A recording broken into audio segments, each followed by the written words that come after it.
Do you like to wait? I doubt it. What things are you waiting for? Are you waiting for God to answer your prayers? Are you waiting for a prophetic word to take place? Are you waiting for God to give you direction? Today we'll make some sense of waiting. Welcome back to our Change How You Think weekly video podcast.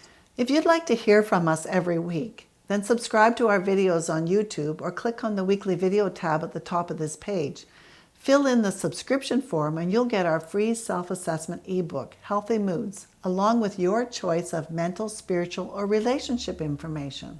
In our culture, wait is a 4-letter word. No one wants to wait for anything.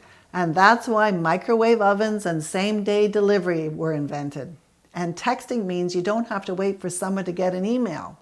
Bank machines avoid teller lines. Rather than go to a cinema, we can stream a movie with a click. But we get upset if it doesn't download fast enough. And why do we have to wait 9 months for a baby? Somebody should fix that. Have you ever wanted to do great things for God that required faith, trust, perseverance, obedience, and His supernatural help?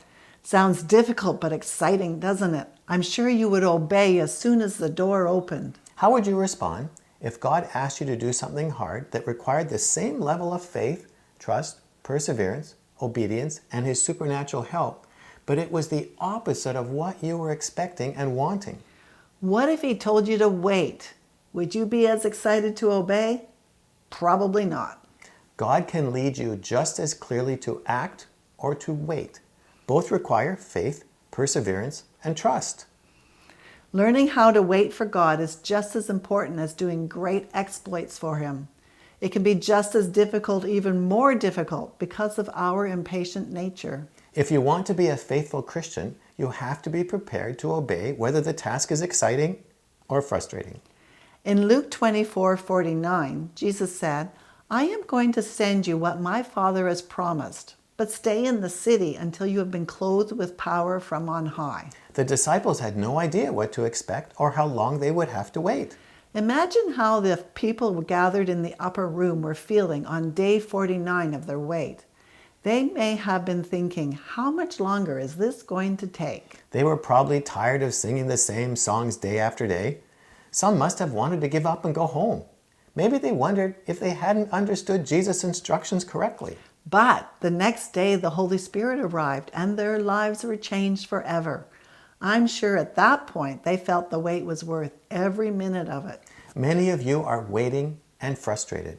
We know how that feels. We have a stack of prophetic words that have been given to us that we are waiting to see take place. Today you need to change your perspective on God's leading to wait. Consider it a training exercise from a loving Father who cares about you and has your best interests close to His heart. It's not punishment, so stop resenting it. Training is supposed to be hard and stretching, or you aren't learning anything. Waiting gives you strength, patience, and resilience. It's part of your faith walk. You are to let Him lead you when you can't see or understand where you're going, even when you appear to be standing still. He knows what's best for you and when events should take place. So if you are in a season of waiting, the best response is to demonstrate your faith by thanking Him for the wait and be open to all He wants to show and teach you. If you'd like to increase your faith and learn how to hear God's voice, come join us in Free Your Mind and do the course God Speaks. Free Your Mind is an online self-study program that will help you change how you think. It will guide you through a pathway of healing mentally, spiritually, and emotionally. Through 15-minute videos, regular live group coaching calls, an online community forum, and 24-hour access to our entire video library, you can work at your own speed, anytime, from anywhere in the world, on any device to begin the life-changing transformation you've been looking for. You can learn more about it using the links below this video. We'll talk to you next week, but this week, recognize the value of waiting with God.